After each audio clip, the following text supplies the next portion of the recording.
Aujourd'hui, je vous parle d'un passage biblique dont on a probablement déjà parlé dans une des capsules. C'est dans Philippiens au chapitre 4, versets 6 et 7. Mais j'aimerais vous aider peut-être à grandir un peu plus dans votre vie de prière à travers ce passage-là. Ça dit, ne vous inquiétez de rien, c'est Paul qui parle, mais en toute chose, faites connaître vos besoins à Dieu par des prières, des supplications, avec des actions de grâce. Et la paix de Dieu, qui surpasse toute intelligence, gardera vos cœurs et vos pensées en Jésus-Christ. Ne vous inquiétez de rien, mais en toute chose, faites connaître vos besoins à Dieu par des prières.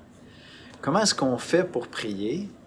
Bien, là, je vais dire quelque chose qui aura de l'air peut-être un peu, pas psychologie, mais on écoute nos émotions. On écoute nos émotions, puis là, on dit, qu'est-ce que je dois faire avec ça? Fait que peut-être qu'actuellement, tu te sens triste.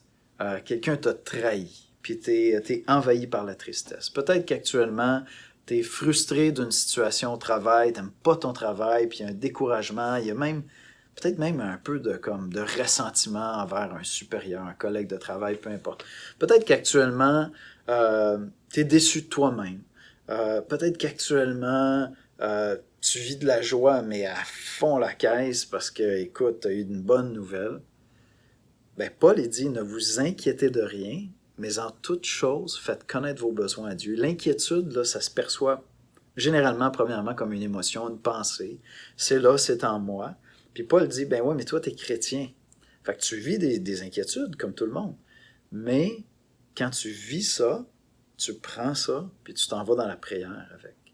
Et donc, une des choses qui fait qu'on manque beaucoup de prière dans nos vies souvent, et une des choses qui fait qu'on est souvent bien malheureux, c'est que on écoute nos émotions, puis on continue simplement à les écouter. Mais je commence avec ça. Je commence avec, je me sens triste, puis seul. Puis plutôt que juste de dire, je vais oublier ça, je vais aller jouer à un jeu vidéo, je sais pas, moi, je vais aller écouter, binger sur une télésérie ou n'importe quoi. Je vais aller manger pour oublier ma tristesse parce que je me sens seul. Non, non, reste là, écoute-le, puis va dans la prière.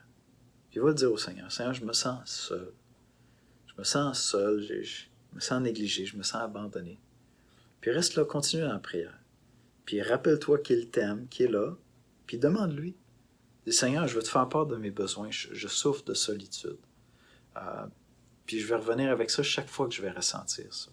Chaque fois que je vais me sentir seul, ça va être une requête de prière, Seigneur, parce que je le vis, je le sens, puis tu es témoin de ce qui se passe dans mon âme par ton Esprit Saint. Donc, si vous voulez apprendre à prier davantage, écoutez un peu plus vos émotions, mais restez-en pas à les écouter. Une fois que vous avez compris d'où ça vient, qu'est-ce qui se passe, cette lourdeur-là, ou cette irritation, peu importe, cette inquiétude-là, puis transformez ça en prière. Allez devant le Seigneur, exposez, videz votre cœur devant le Seigneur, c'était ça les psaumes.